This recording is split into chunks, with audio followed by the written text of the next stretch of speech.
हे बाजारचं वैशिष्ट्य असं आहे, हा महाराष्ट्रातला एक नंबरचा बाजार आणि माननीय आमदार शंकरराव पाटील गडाख यांच्या मार्गदर्शनाखाली आणि यांच्या नियोजनाखाली हा पूर्ण बाजार चालतो। विक्रीला सांगताना आम्ही 1,40,000 सांगतो, पण व्यापारात त्यांना 10-20,000 मागे पुढे करावं लागतं। आम्ही तिची फायनल किंमत 2.25 लाख रुपये। एखाद्या लहान 15 वर्षाच्या मुलापासून तर 70 वर्षाच्या आजोबापर्यंत या बाजारमध्ये काम करतात, म्हणजे त्यांचा त्याच्यावर उदरनिर्वाह चालतो। इतकं या बाजारचं वैशिष्ट्य। नमस्कार, आता आपण 2-4 व्यापाऱ्यांशी बोललो। आता मी इथे आणखी एका व्यापाऱ्यांकडे आलोय, सोनवणे नाव, वसंतराव सोनवणे। इथले स्थानिकच आहेत, या परिसरातलेच, गोडेगाव या परिसरातले। तर सोनवणे साहेब, तुम्ही कसा व्यापार करता आणि मला मशीनचं वैशिष्ट्य सांगा। आता आम्ही तिथं वेगवेगळ्या जातींच्या मशी बघितल्या, तर मला त्या ओळीने एक मस्त आपण इकडून तर एक दाखवा। ही तुम्ही खरेदीसाठी काय विक्रीसाठी आणली? विक्रीसाठी। ही आपली दावण आहे। बरं, इथं आमची दावण असती आणि विक्रीसाठी हो माल असतात। ही मुरा जातीची, मुरा हरियाणा जातीची म्हैस। ही कशी ओळखायची मुरा जातीची म्हैस? ही जी गोल शिंगडी, म्हणजे गोल शिंग असेल तर गोल शिंग असले ना, तिच्या अशा पद्धतीने म्हैसच फिरून दाखवली तुम्हाला। ही मुरा जातीची, मुरा हरियाणा जातीची। ही मूळची, ही मुरा हरियाणाची आहे। मुरा हरियाणा। बर, आता हिची ऐका, थांबा, घाई करायला नको, आपण हळूहळू जा। तुम्ही इकडे या, कॅमेरा मधला म्हणजे दिसत। तर आता मला सांगा की ही जी म्हैस आहे, तर हिची क्वालिटी कशी ओळखायची? म्हणजे तिचा दर जे आपण ठरवतो, क्वालिटीवर ठरवतो आपण। त्याची हिची मुरा जाती सांगा कशा? मुरा जातीचं म्हटलं का, तिची गोल शिंगडी एकमेव अशी गोल शिंगडी असती। ती म्हैस बाकीच्या म्हशीपेक्षा लांबट असते आणि सड पावरंब्यात अशा पद्धतीने आहे। म्हणजे सड म्हणजे सड पावरंब्या त्याला असं म्हणतात। 4 ठिकाणी 4 असे सड पावरंब्या अशा पद्धतीने छोटे असतात का? हो। बर, आणि ही किती लिटर दूध देते? हिची कॅपॅसिटी 16 लिटर पर्यंत। बर, आता हे तुम्ही विक्रीला आणले, किती रुपये रेट लावला त्याचा? विक्रीला किती रुपये रेट लावला? आता तिची आम्ही सांगताना किंमत, आता विक्रीला सांगताना आम्ही 1,40,000 सांगतो, पण व्यापारात त्यांना 10-20,000 मागे पुढे करावं लागतं। आम्ही तिची फायनल किंमत 2.25 लाख रुपये। अच्छा, जर मला आता न्यायचं असेल, आमच्या मुंबईमध्ये सोसायटीमध्ये नेऊन बांधतो मी, हो, मला 2.25 लाखापर्यंत आम्ही म्हैस आपण मी तुम्हाला आता प्रसिद्धी देतो ना, मला काही कमी करा की? करू ना, व्यापार हे म्हटल्यावर करावंच लागेल। आणि ती आहे मेंढा। बर, ही मेंढा। मेंढाचं वैशिष्ट्य असं आहे, मेंढा शांत, अब हिचे शिंग हलतात। अजय जरा बाजूला व्हा,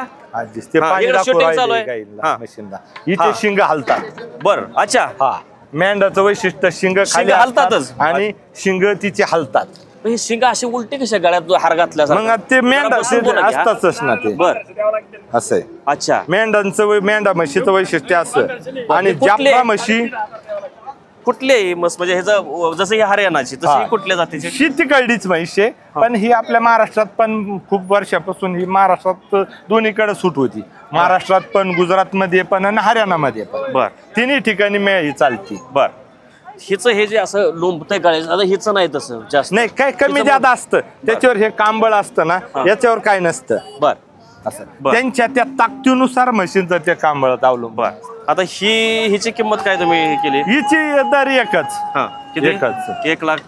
1,35, 1,40 सरासरी अशी किंमत, आणि सरासरी मग 1,30, 1,25 पर्यंत व्यवहार होतो हिचा। आणि किती लिटर दूध देते ही? पण तीच सेम क्वालिटी। लिटर हिचं पण 16 लिटर पर्यंत दूध। 16 लिटर दूध देते म्हणजे एका वेळेला?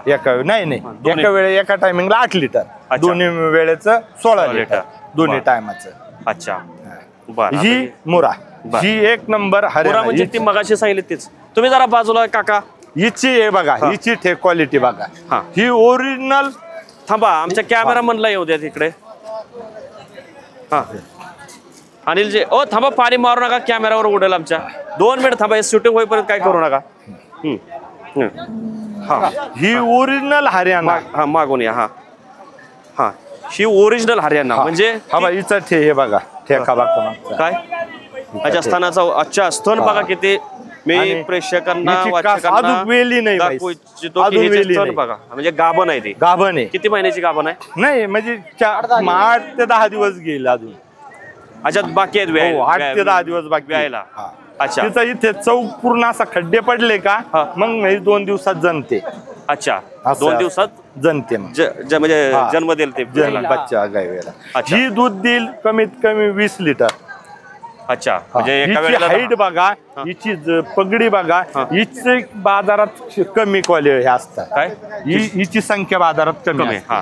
तर कॅमेरामॅनना विनंती करतो की ओरिजिनल हरियाणा. एक मिनिट, ही मुरा जातीची म्हैस. हा, हे बघा, ही तर प्रेक्षकांनी नीट बघा, हे बघा मी दाखवतो. ही मुरा जातीची म्हैस आणि मुरा जातीची ते बघा तिकडे एक म्हैस आहे. हा, तर ह्या ज्या दोन्ही म्हैसी आहेत, तर दोन्ही म्हैसीच्या आकारामध्ये, तब्येतीमध्ये बराच फरक आहे. जसं आपण लग्नामध्ये मुलगी बघायला जातात तर तिचे जसे शरीरयष्टी पाहिले जाते, तसं हे बाजारामध्ये पाहिलं जाते. उंची बघा, हिची आपल्या छातीला उंची लागते, हिची हाईट बघा. बर, असं. अच्छा, आता पुढे आपण येऊया. ही म्हैस, ही वेली, ही वेलेली जात काय? ही पण मोरा मसानाच. बर, आणि हे तिचा बच्चा, त्याला काय म्हणतात? याला पारडी. अच्छा, आमच्याकडे त्याला काय रेडकू बोलतात. रेडकू म्हणतात. जे हल्या जर असला ना त्याला रेडकू म्हणतात, आणि जी वगार जी पारडी असते तिला पारडी म्हणतात. असं. वगार म्हणजे काय? स्त्रीलिंगी. हा, स्त्रीलिंगी, त्याला पारडी म्हणतात. पारडी. आणि पुल्लिंगीला त्याला रेडकू म्हणतात. अच्छा, असं प्रकार. बर. हा, तर ही आता किती हिला व्याली, त्याला किती दिवस झाले? ही 8 दिवस झाले. शनिवारी व्यालेली. बर. शनी किती दूध, त्याचा चीक वगैरे काढून झाला? काढला. त्याचं ते काय खरवस केला जातो. हा, खरोज म्हणतात आपल्या बोली भाषेत, पण तो खरवस असतो. 4 ते 5 दिवस त्याचा खरोज होतो. अच्छा, असं. बर. आता ही व्यालेली, हे बघा, हिचा ठेका. अरे बच्चा. अरे, लेकराच्याच पायावर पाय काय नाही होत त्याला. उन्हाची तीव्रता खूप असल्यामुळे त्याच्यावर ते गार काळजी कशी घेते बघा लेकराच्या. तिच्या लक्षात आलं आपल्या लेकराच्या पाय पडल्यानंतर, ते बघा तिचा जीव गुंतलाय त्या लेकरामध्ये. आणि उन्हाची तीव्रता खूप असल्यामुळं ते आपण जे बारदाना असतो ना, तो वल्ला करून त्याच्या अंगावर तुम्ही काळजी घेताय त्याची. बरं, मग आज सकाळपासून किती वाजता तुम्ही घेऊन आला हे सगळे? सकाळी आम्ही 7:30ला इथे. बरं, आता किती विक्री झाली तुमच्या? आमच्या जवळजवळ 11 म्हशी. एक मिनिट, मी जरा विनंती करतो. ते सौदा चालू आहे त्यांचा. पुढे येऊया. व्यापार चालू आहे. एक मिनिट, मी अनिलजींना विनंती करतो, जरा ते सौदा कसा चालू? त्यांचा सौदा चालू आहे. या बरोबर, ते बघा, थोडा दाखवा सौदा दाखवा. हा, सौदा. हे बघा सौदा. हमने बोलना की नाही बोलना फिर? बोला. ये पक्के काय चुकलो?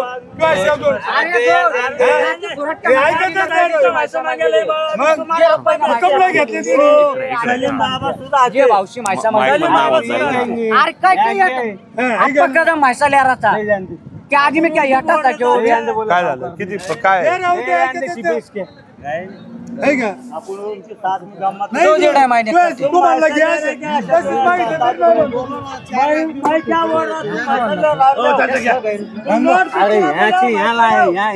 अरे ये रुपये क्या म्हैसा मागेल त्या खेलते बैठो आवश्यक कारण म्हैसाचं मागणी 5,000 से कोण कम नोट मागे देतो. नोट मागे द्यायला तुम्ही बोला जे पहिली जो आपल्याला तोंडातले त्याच्या पायातले काढून आपल्या मैंने पैसे बात नहीं करा, पैसे की बात नहीं करा मैंने तुमको. अब्बास भाई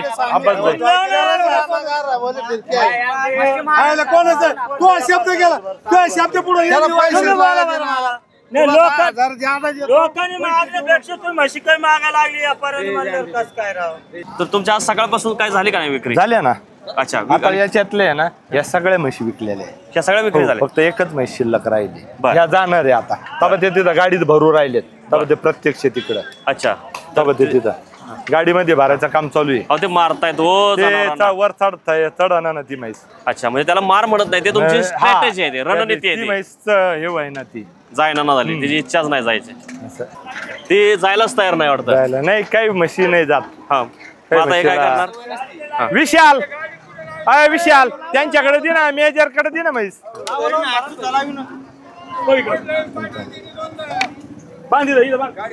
तिला चढवा आधी वेलेली म्हैस चढवा, तिला चढवा आधी वेलेली म्हैस चढवा. झालं ना आपलं मशीन. हो आता त्या बाकीच्या म्हशी विकलेल्या आहे आणि सकाळी 7:30ला मी इथं येतो आणि 7:30ला आल्यावर मग तो व्यापार अशा पद्धतीनं चालू असतो. तुम्हाला लाईव्ह पण व्यापार.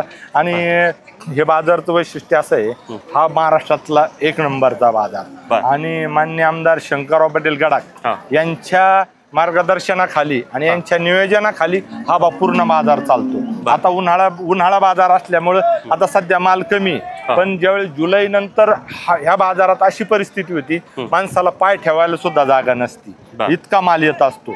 आणि बाजारात तिथं सगळा रोखीचा व्यवहार होतो आणि कायदेशीर मार्केटची पावती केल्या जाते.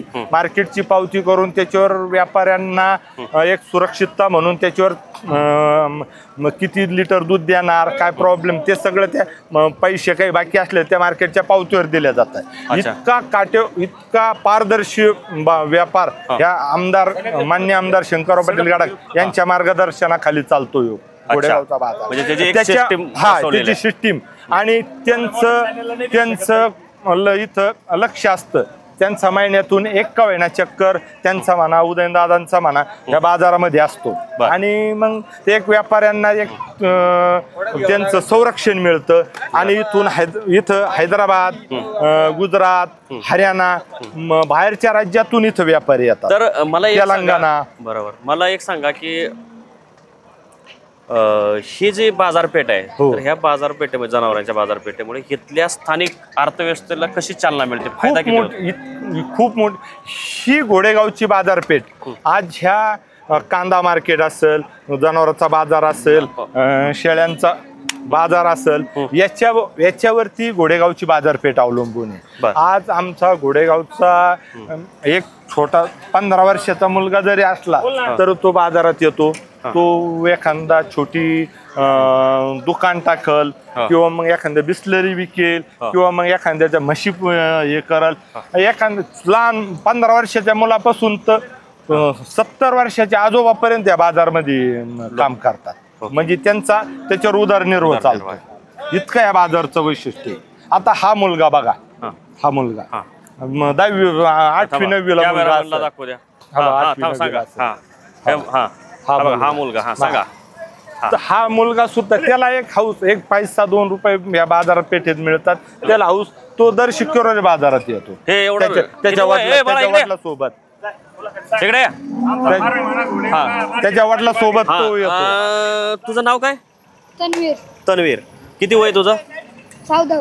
14 वर्ष. बर. तर हे जो जनावरांचा बाजार आहे, तर तू ह्या जनावरांच्या बाजारात येतो? कधी कधी येतो? दर शुक्रवारी. आणि काय काय करतो इथं? काय काय शिकतो? म्हणजे काय काय वडील वडील त्याचे म्हशीचा व्यापार करतात, मग त्यांना मदत करतो. त्याच्यातून कसे व्यापार करतात, त्याला कसा त्याचा लाभ होईल ते सुद्धा तो चांगल्या पद्धतीने निरीक्षण करतो. बरं, आतापर्यंत तुला काय काय शिकायला मिळालं तेवढं सांग. आत घालायचे, कशी घ्यायची, हा, दर कसे ठरवायचे ते. पण मला आता समजा, हे बघ, आपण दराचं बोलू तर त्यांना ते 1.5 लाखाला तुम्हाला द्यायचे आहे, तर कसं सांगणार? अच्छा, हे 1.5 लाख आणि मला म्हणायचे की मला 1,25,000 दे, तर अच्छा, हे 1,25,000 अशा पद्धतीने. आता हे आम्हाला काही कळलं नाही, आम्हाला आपलं ते मसाज केल्यासारखं वाटलं. हा, तुमचं काय ते दर ठरवता तुम्ही? त्याच्यावर करतोस का व्यापाऱ्यांशी? असं करतो ना, चांगल्या पद्धत. तुम्हाला एक सांगायचं मुद्दा असा का लहान बालकापासून तर 70 वर्षाच्या आजोपर्यंत या बाजारावर अवलंबून आहे आमची अर्थव्यवस्था गोडेगावची. अच्छा. आणि मग त्याच्यामुळं सगळे कुटुंब इथं हे याला व्यवस्थित आहे. बरोबर. आणि याचं सगळं श्रेय जातं मान्य आमदार शंकरराव पाटील गडाख यांना. अच्छा. त्यांनी हे बाजारपेठ आज एवढं मोठं मार्केट त्यांनी उभा करून दिलं. आज तुम्ही आमच्या बाजारचा जर आवारा बघितला तर जवळजवळ म्हणजे लोकप्रतिनिधी कसा असावा, म्हणजे समस्या सगळीकडे असतात, परंतु जनतेला अर्थव्यवस्था बळकट करण्यासाठी जनतेचं जसं तुम्ही सांगितलं आता की कुटुंब त्याच्यावर उदरनिर्वाह करतो आणि चांगल्या प्रकारे आणि त्याचा फायदा महाराष्ट्र आणि महाराष्ट्राच्या बाहेरच्या लोक इथं येऊन इथल्या अर्थव्यवस्थेत भर घालतात. आमच्याकडे तेलंगणातून व्यापारी येतात, हैदराबादवरून येतात, परत हरियाणामधून येतात, गुजरातमधून येतात, सगळे बाहेरचे व्यापारी इथे येतात आणि ते बाहेरचे व्यापारी इथं येऊन माल हे करतात. आपण त्यांना तेवढी सुरक्षितता आहे, त्यांना इथं मार्केटचं नियोजन व्यवस्थित असल्यामुळे त्यांना इथं यायला काही अडचण येत नाही. बरोबर, असा प्रकारे. आणि असं समजा एखाद्याने काय चिटिंग केली तर मग घेतलं बाजाराचं प्रशासन किंवा आमदार साहेब त्या पद्धती जर इथं कोणी एखाद्या समजा लबाडी केली, एखाद्या ग्राहकाला फसवलं तर डायरेक्ट मार्केट कमिटीकडे तक्रार निवारण आहे. त्यांच्याकडे जर तक्रार केली का ते लगेच तक्रारीचं लगेच तात्काळ ते येणार, त्याच्यावरती कारवाई करणार, परत दुसऱ्या वेळेस ती चुकी होणार नाही. आणि मग एखादं जर हे वाटलं तर काही गोष्टी आमची इथले ग्रामीण शेतकरी म्हणा व्यापारी खूप हुशार आहे. काही वाटलं तर आमच्या आमदार साहेबांना डायरेक्ट फोन लावतात लगेच आणि त्यांना फोन लावल्या ते लगेच फोन उचलतात. फोन उचलला का लगेच त्यांचा प्रशासनाला फोन येतो, प्रशासन लगेच जागेवर इथं लगेच कारवाई करतं. त्याच्यामुळं इथं कोणत्याही प्रकारचा त्रास नाहीये आणि हे त्यांच्या मार्गदर्शनाखाली खूप छान आज म्हणजे इथं मार्केट व्यवस्था चालू आहे. धन्यवाद सोनवणे साहेब, तुम्ही आम्हाला चांगली माहिती दिली. हे बाजार म्हणजे ह्या क्षेत्रातल्या लोकांना सगळ्यांना माहीतच असेल, परंतु आमच्या प्रेक्षकांना या जनावरांच्या बाजाराविषयी माहिती दिली त्याच्याबद्दल आपले आभार. आणि आमचा 2 दिवस बाजार भरतो. अच्छा, 2 दिवस गुरुवारीच माल येतो आणि मग गुरुवार शुक्रवार हा 2 दिवस बाजारचं हे चाललं. आठवड्यातून 2 दिवस आणि स्वतः महिन्यातून एक का महिन्याचं राऊंड स्वतः आमदार साहेबांचा किंवा त्यांचे चिरंजीव युवा नेते उदयनदादा ते स्वतः पूर्ण बाजारला फेरफटका मारतात आणि प्रत्येक व्यापाऱ्याला विचारतात तुम्हाला काही प्रॉब्लेम आहे का, तुम्हाला काही अडचणी असल्या तर मग व्यापारी मन मोकळेपणाने त्यांच्या पुढं प्रश्न मांडतात आणि ते प्रश्न परत मग ते मार्केटकडे ते हे करतात. त्याच्यात अजून सुधारणा केल्या जाते म्हणजे अजून त्याचं मग ते इफेक्ट जाणवतो लगेच असं. आणि एक शेतकऱ्याच्या व्यापाऱ्याच्या बाबतीत मग त्यांना ते अजून एक त्यांच्याबद्दल आस्था निर्माण होते. धन्यवाद. धन्यवाद. जय श्रीराम. अशाच आणखी महत्त्वाच्या घडामोडींसाठी लय भारीच्या YouTube आणि Facebook पेजला लाईक, शेअर आणि सबस्क्राईब करा.